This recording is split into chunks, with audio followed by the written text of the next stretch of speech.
Hi, everyone. Welcome back to the Grow to Be Free podcast. I am so excited today to release to you this episode. It's another one about mental health, and I know it's a tough subject to talk about, but I'm excited to release it to you because I feel like you'll come away with it with some tangible strategies and some actual tips that can really actually help you in your own life. So this does serve as a trigger warning for anybody who does struggle with their mental health.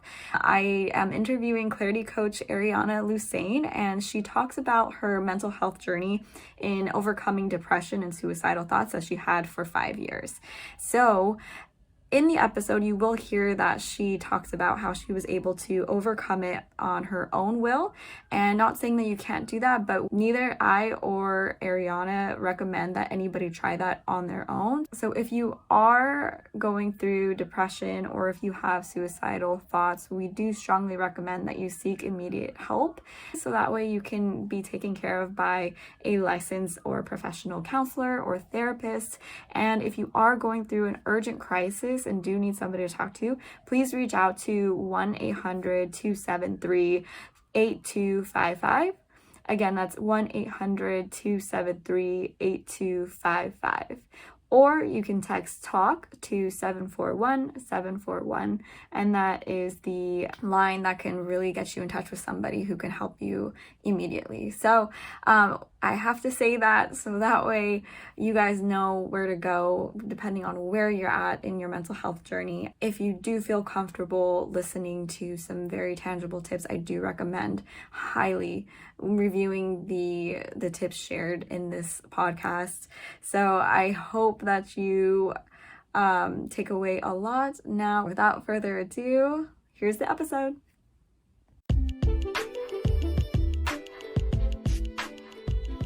Welcome, growth seekers and freedom fighters, to the Grow to Be Free podcast. I'm your host, Kiani Williams, and it is my goal to help you reach your fullest potential through listening to the stories of real women who have broken through a new level of life.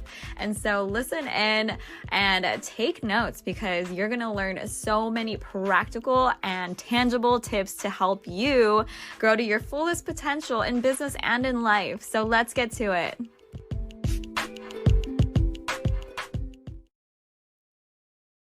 Hello, everybody. Welcome back to the Grow to Be Free podcast. I am so excited to introduce to you guys Miss Aarionna Lusane.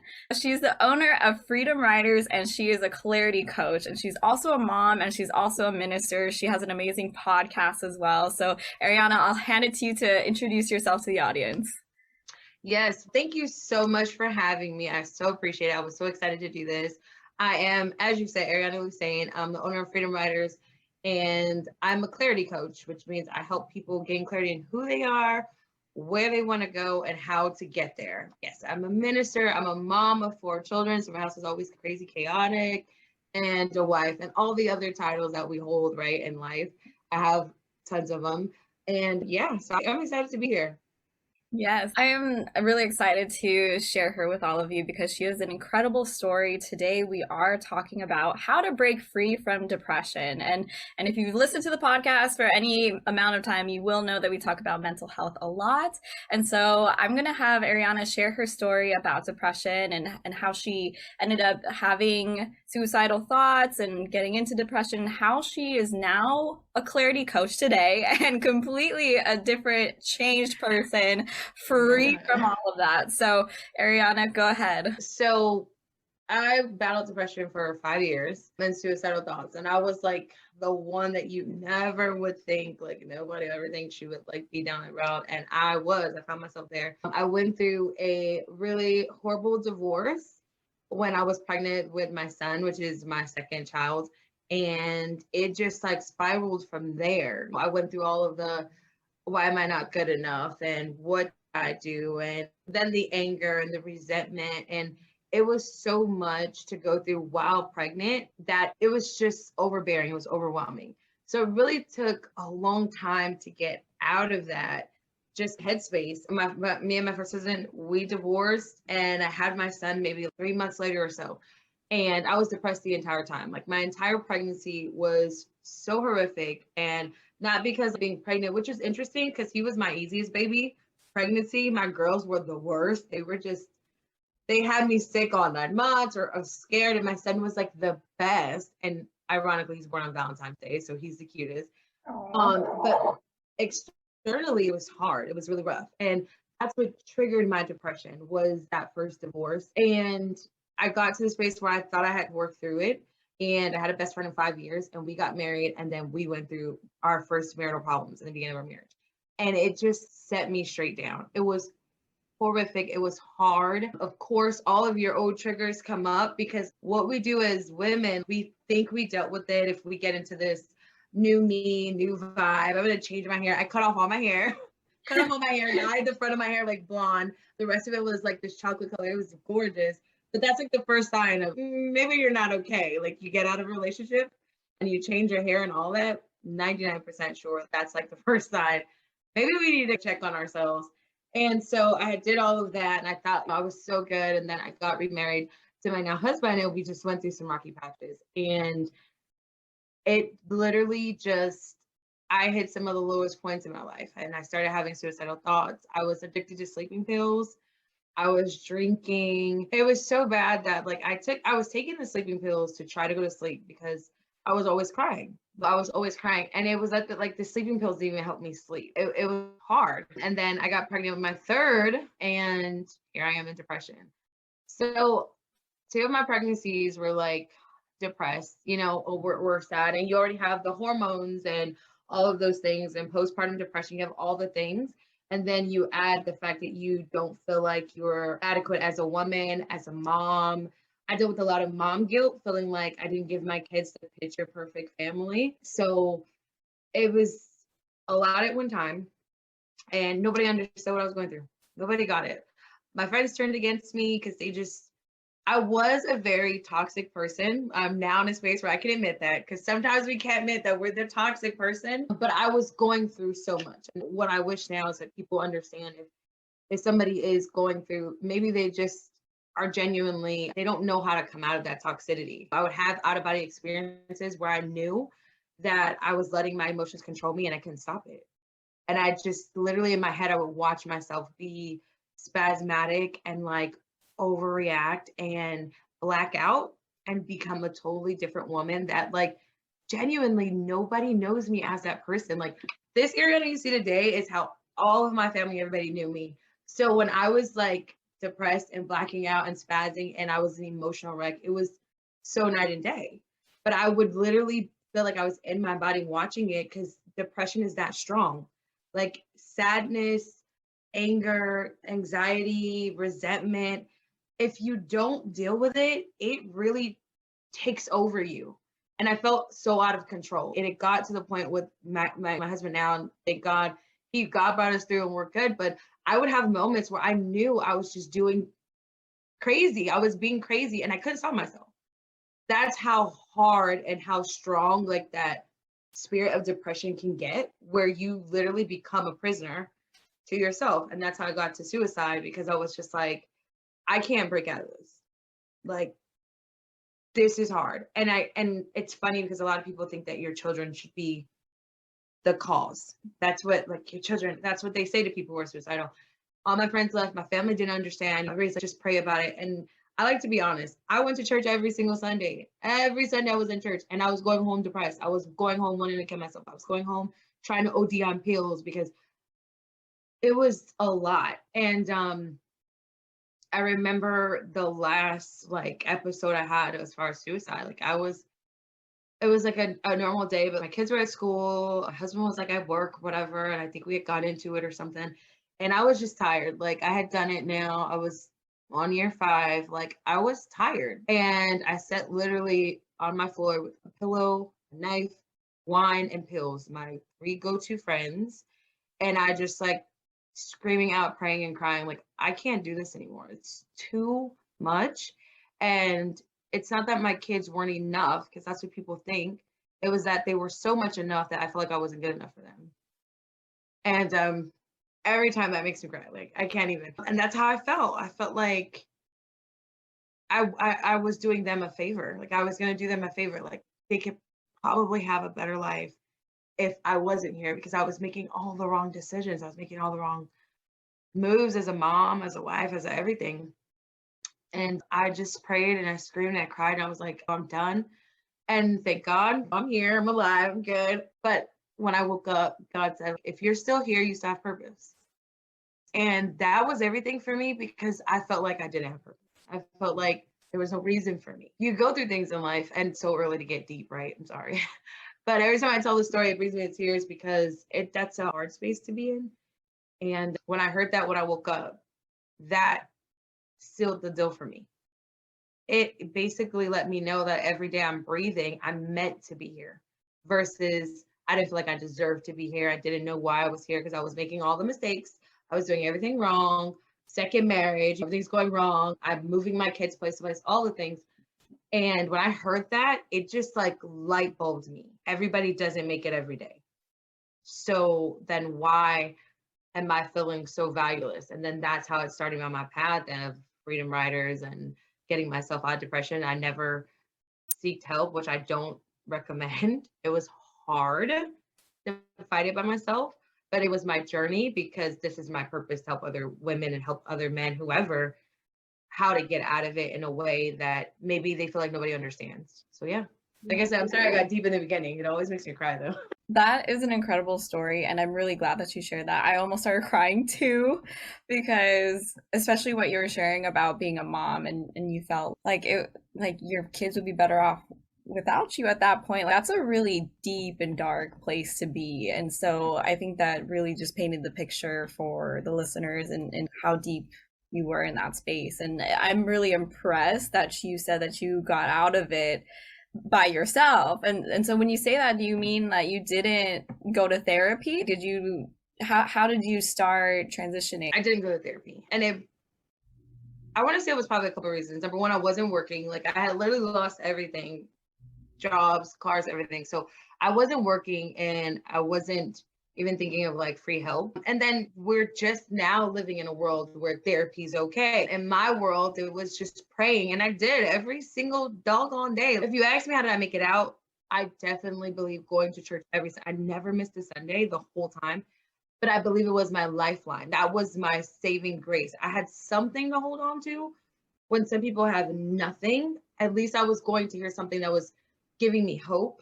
You know what I mean? So I did it. And it wasn't purposely. I do want to make that very clear. Like it wasn't purposely. Like I didn't make the decision, like I'm just not going to therapy because I don't agree with it.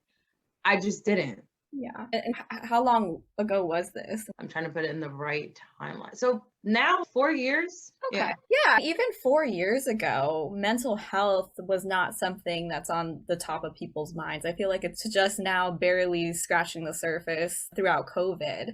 And For so sure.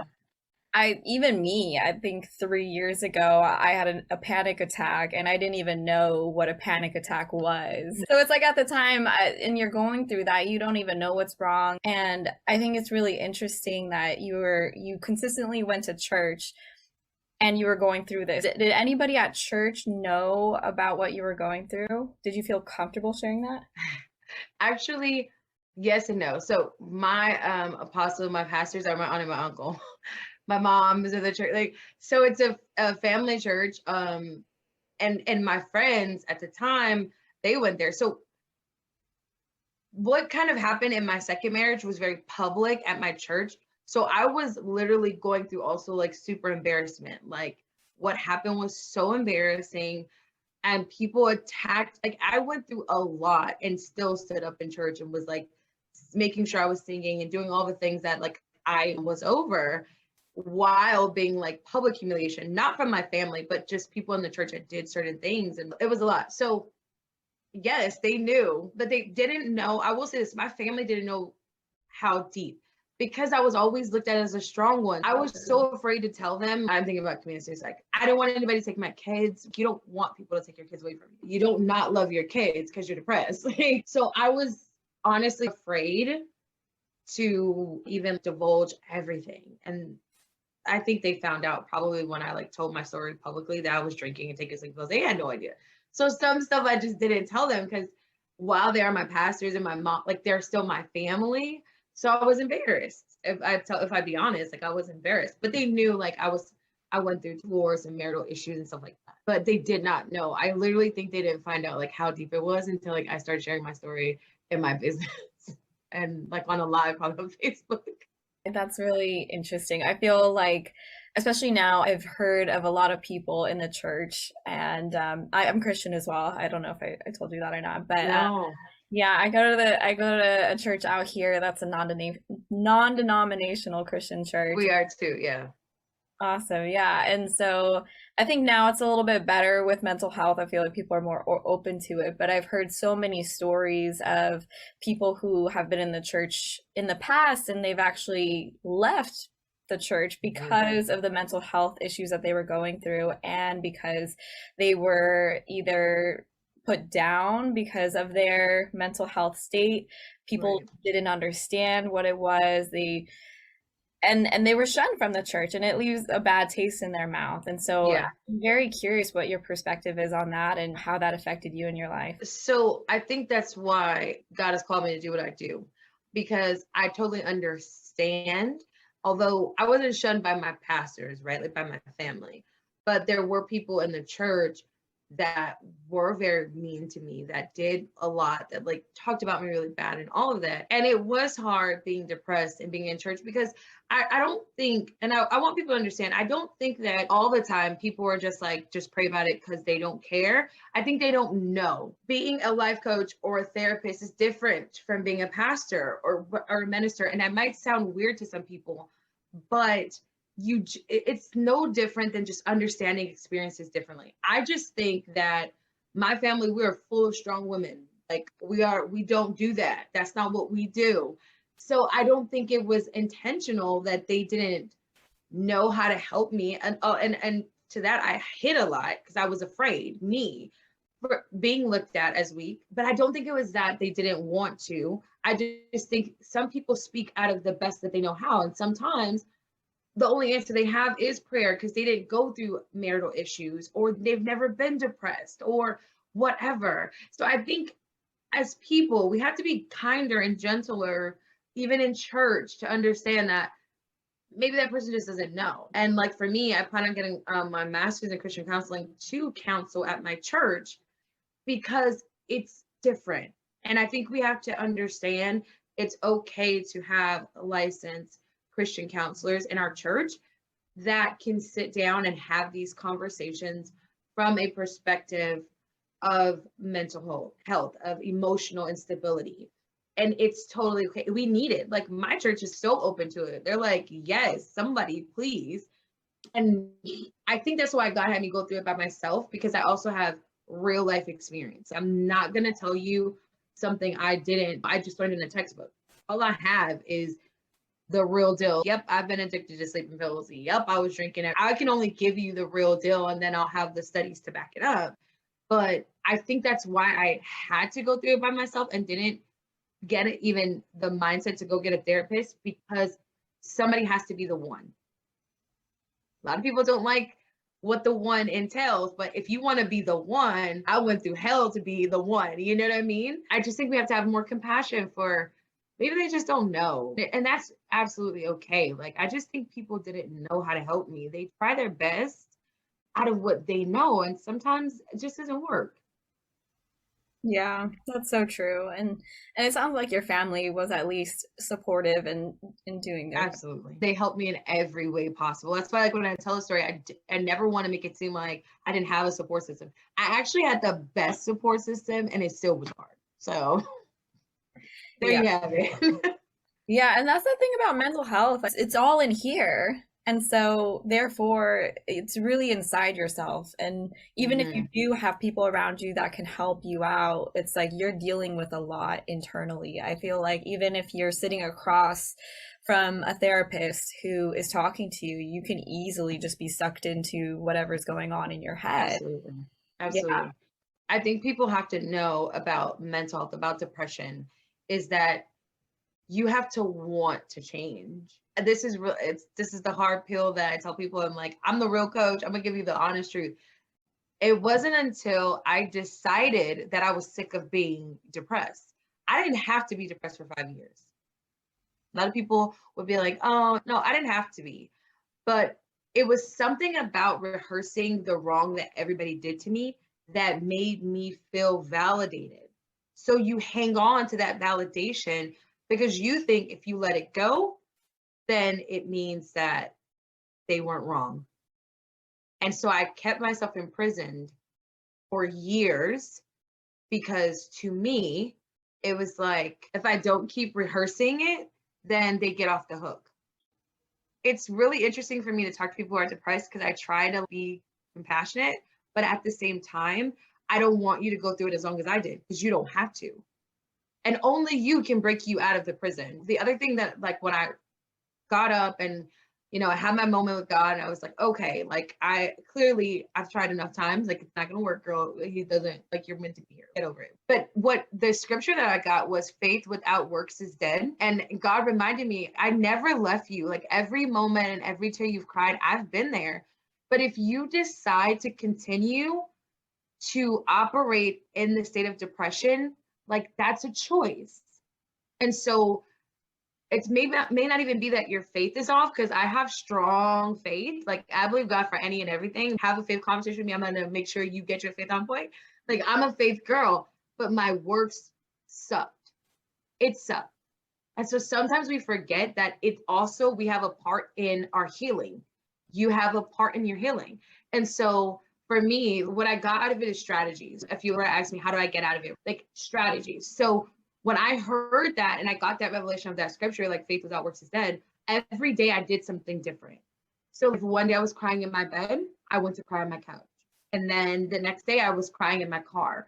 And then all of a sudden, I might have been crying, but the tears started to lessen and I started to do more. Oh my God, it just makes me so excited. It makes me like cry at the same time because I feel so much freedom when I give people this strategy. People don't think they need strategy to get out of trauma, but you do.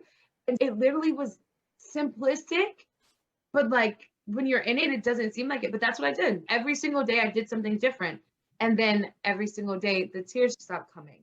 Then I started to pull back the layers of like, why do I feel this way? And let me deal with my lack of confidence. And you know what? I'm better than this. It's like a blooming flower, like a seed. You got to break through all the mud and the dirt and all of that.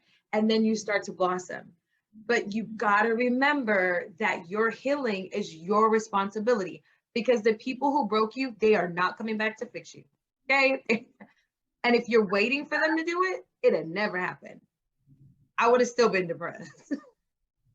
Thanks. Oh my gosh, I love that. And you're hitting on something that's so important. And it's a, and correct me if I'm wrong, there's a little bit of forgiveness in there, isn't there? Oh, there's a lot of forgiveness, like on forgiving all the people who have did me all the kind of ways, and then forgiving myself. I had to forgive myself for wanting to leave my children, for wanting to take my life. Like I had to, forgiveness is laced all up and through. Yes, absolutely. And we can dive into that for sure. But I want to quickly hit on what you were just saying about basically changing your daily habits, because your daily habits contribute so much to how you think, and how we think heavily influences how we act and what we say as well. So you said you started doing something different every single day, whether you cried in one place, now you're going to cry in a different place, and now you're kind of moving. And so when you're talking to somebody who might be dealing with depression, who is just not even sure where to start, what would you suggest them doing if they just like can't even get out of bed? That I would suggest doing one thing differently. One thing differently. It may just be sit up instead of laying down. Like, I'm so serious. Do one thing differently every day. Maybe you're laying in your bed and you don't turn the TV on. Turn the TV on the next day. Even if you don't pay attention to it or anything, just turn the TV on, because it's small steps matter. And sometimes we are so fixated as people on the huge thing. Like it's always about the end goal. And the thing about it is, there's a saying, how do you eat an elephant? One piece at a time. There's no other way. You can't consume it. So healing is not, let me say this, it can be instantaneous, right? It definitely can be. But sometimes it's steps. So like there's a woman in the Bible who had the issue of blood. She had to crawl through a crowd. She had to leave her house, crawl through the crowd, fight through all of that, and then get to Jesus. Those are steps. I'm pretty sure she had to have a conversation with herself. This is where it blows my mind because she had to have a mental conversation with herself. She had spent all her money. She had visited all the doctors. Nobody could help her. Nobody can convince me that lady did not have a mental conversation with herself. Like, girl, Jesus is coming. You got to get up out of this bed. They said he can heal you. Do whatever. That's a mental conversation. So like when you said it all starts in our mind, I know I read the Bible like a soap opera, so don't even start. I read it like it's a freaking, oh, the juiciest book in the world because it has everything. I did. So like when I think about her story, I'm like, man, she had to be in her house like, this is crazy. Like, why am I gonna go do this? I've spent all my money, no doctors can help me, and here comes this guy that people claim can do that. But she had the mental conversation with herself that translated into actions that manifested her healing. Oh, girl, I get excited. So that's how you have to think about your healing, like real life, real time is okay. I want to get out of this. You got to want to get out of it, right? And then little simple things, different mental conversations. And maybe you spent all day telling yourself, like, I'm not good enough, this, that, and the other. Just write one positive thing on a piece of paper. And I'm a big sticky note queen. Like I have them like everywhere. Stick it on your wall, like by where you roll over and see it. Just one thing. I would tell them, do one easy thing that you know, I can do this one thing. And nobody can judge your healing process. So it can be overnight, it could be instantaneous. God can do anything, or it takes steps. It took me steps, and I'm okay with that. So it might like sound crazy that I said, like, if you're laying down, sit up, but you'll literally start to feel so productive off something, and you build up the resiliency, the courage to keep trying. And one day, and I promise, one day doing just the little simple things, they'll wake up and they'll be like, man, okay, I'm feeling a little bit different. I'm doing a little bit better. Like I was crying in my bed, but I'm on my couch today. And that's gonna make all the difference, all of the difference. Oh my gosh. I'm a big personal development person and I'm very aware of my daily habits and Right. how that affects my mental state. And so I feel like there's a lot of people out there who might be going through depression or anxiety or some very tough time in their lives who aren't 100% aware of their habits and the daily things that they do. And so I'm going to talk about somebody who might be starting to feel better. And now they're in that headspace of like, oh, well, I feel better. This is awesome.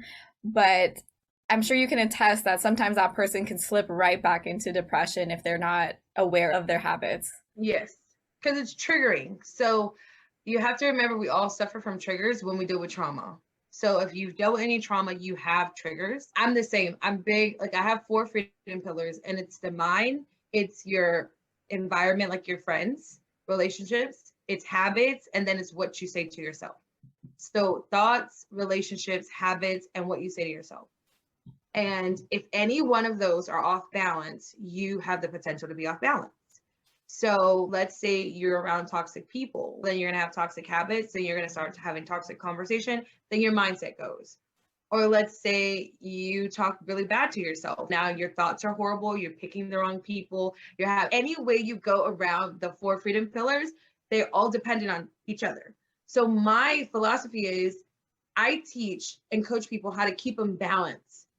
And you have to look at and be aware, like you said, I love what you said. Like it's about having self-awareness.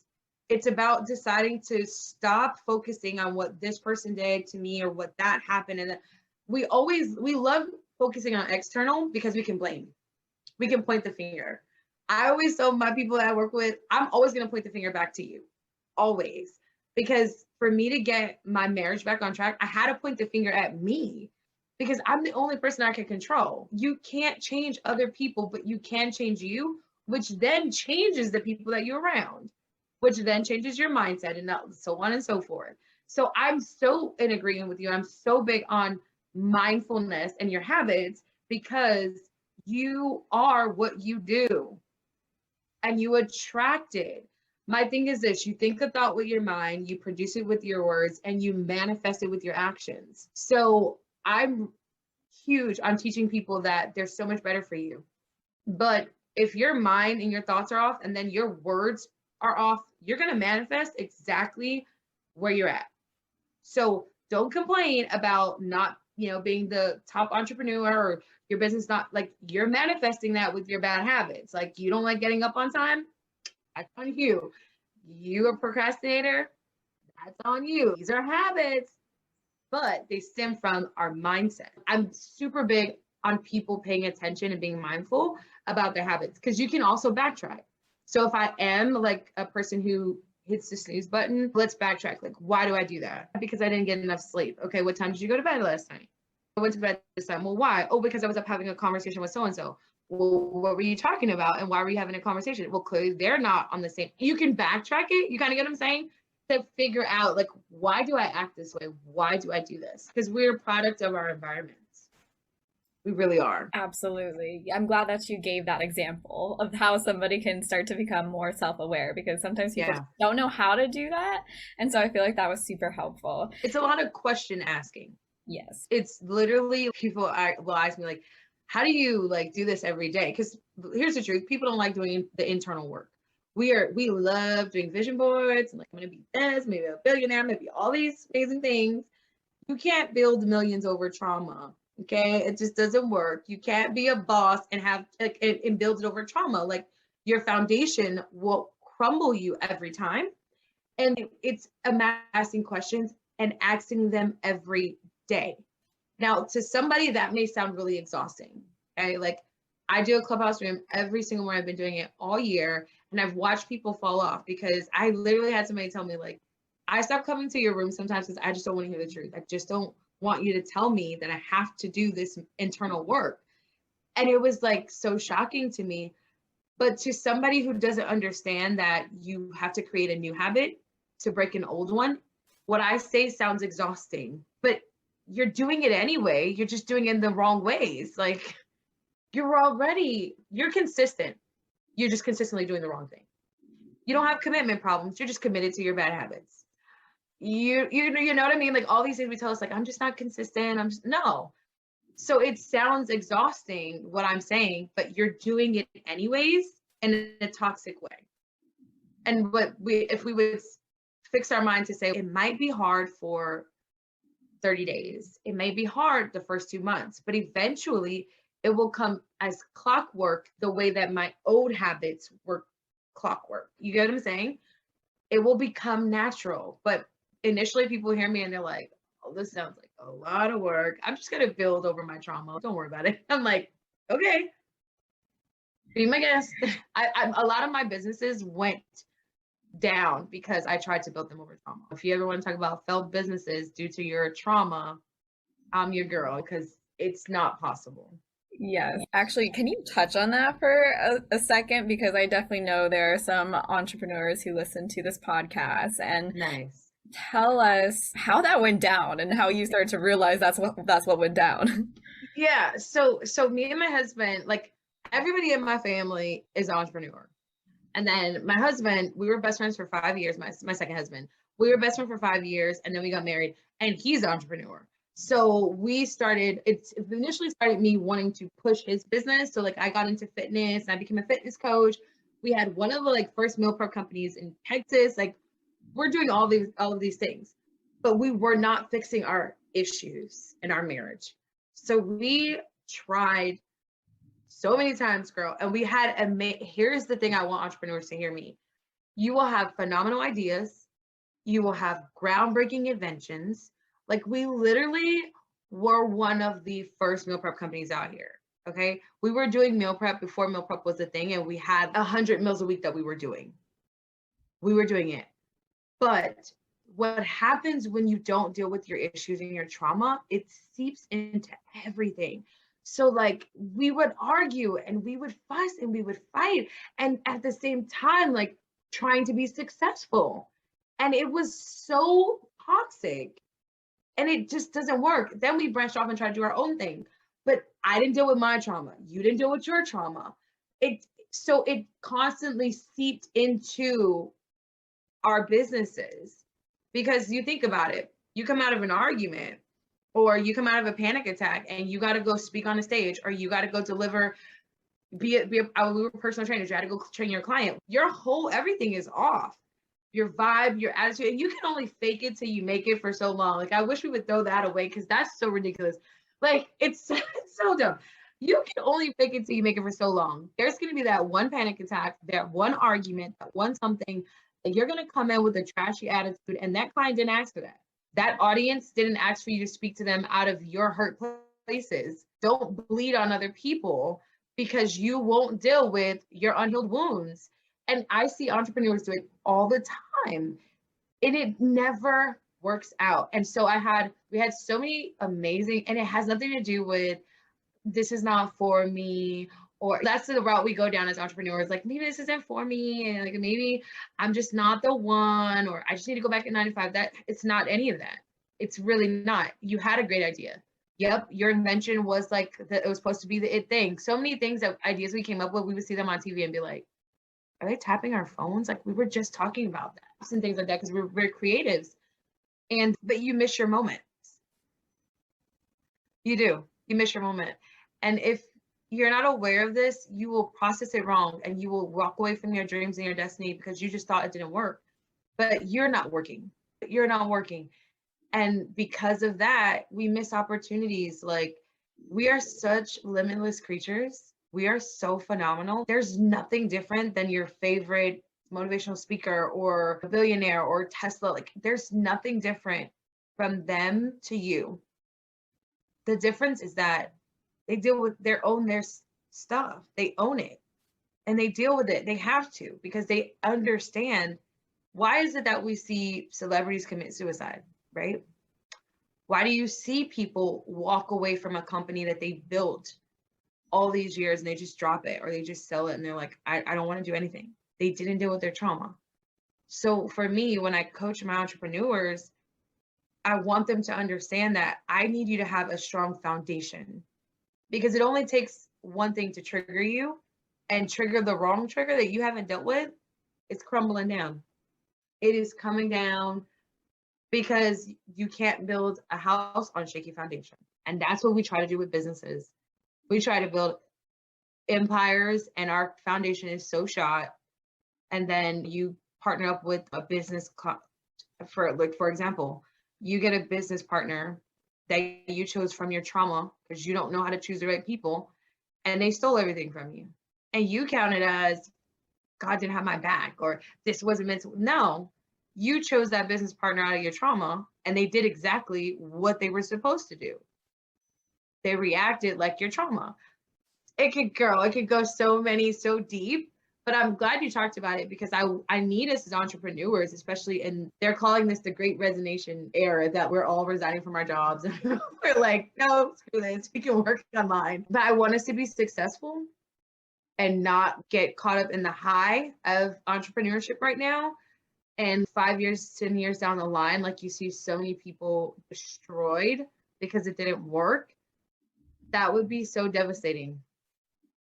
Yeah, that is so true. And this is such a good conversation. I am really curious about how would you recommend somebody, say if they're looking into entrepreneurship or they're like, there's this business that I really want to start and they're like on the verge of starting it. How would you recommend them checking themselves to make sure that they're in a good place to even start a business from a trauma and mental perspective? I think that you have to ask yourself. So I touched on it. We have these things where we say, like, I'm just not disciplined enough to do X, Y, and Z, or I'm just not consistent, or I'm a procrastinator. You should ask yourself, what are your bad habits? And be totally honest. Maybe ask some friends, just in case you're not on the honest tree yet. We're not in the honest trust tree with ourselves. You should pull the people around you and you should ask yourself, what are my bad habits? And look at them and ask yourself, how will this affect my business? How will this affect my business? If these are my bad habits, what would be the outcome if I don't change them? Right? Don't lay down your dreams, your destinies, and your goals because you don't have to. Like, I genuinely believe we are all meant to do something phenomenal and great, and we don't have to be broke. Let's throw that out the window. Like, we do not have to be broke to be Christian entrepreneurs. Like, does it make sense? Like, how do we serve a God who has whatever? Don't get me started. So we don't have to be, but we got to be honest. So if you make a list of all your bad habits, and like I said, poll if you're not honest enough with yourself, or if you're honest enough to say, this and this and da da da, whatever, look at those things and understand and realize how these can affect your business. And while you're still doing it, because I say do it, but you need to get with somebody like me, like a clarity coach, somebody who, an accountability therapist, whichever, that can help you work through those things while you're still going. One of the greatest compliments I've ever gotten as a coach is everybody who's ever worked with me, whether it was like one-on-one group coaching, a session, they always tell me the things that you talk about or that you teach, I can use on every area of my life at any time. It's a system that I've created that works in every area of your life all the time, no matter what. So I've had people tell me I've gotten in my down moments and I go pick up, like I have a 21 days to mental freedom workbook, and they go back and pick it up and they just go back through the steps. And what it does is it walks you through the 4 freedom pillars: your mindset, your relationships, your habits, and what you're saying to yourself. So to the greatest of them that are like doing really well in their business and now they're feeling some hardship, go back through the freedom pillars. You're just starting, go through the freedom pillars. And it makes you examine each of those areas so you can see where your holes are and you can work on them. Because like you said, it's about being mindful. You don't have to, like, I'm not asking you to be a phenomenon overnight, but like it's the part of being aware. Self-awareness is one of the greatest things you can ever decide to do for yourself, is self-awareness. So I would tell them, write down all of your bad habits and start there. Start there. I love that. I love that so much. And real quick, I know we're coming up on our time, but can you review the freedom pillars one more time? So it's your mindset, your relationships, your habit, and your speech, like your conversation with self. So that would be where your affirmations fall and things like that. Those 4 things, if you can balance them constantly and always be aware of them. I am like living testimony from on the floor trying to commit suicide to living my best life. Like I've never been more free. That those 4 things, being in balance, matter.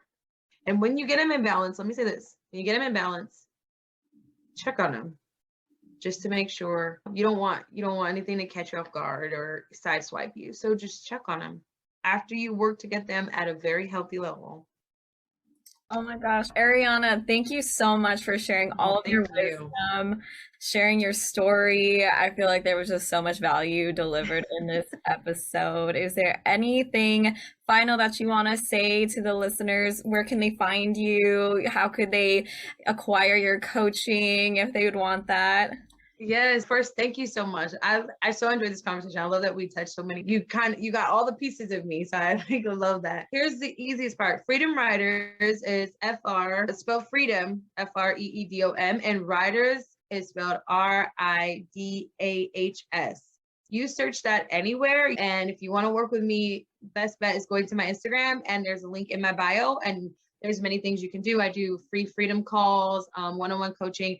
I have a brand new, I'm so excited, if you don't mind, if I could say this. I have a brand new course that I'm doing. It's a 90-day accelerated course to plan out your manifestation plan for 2022.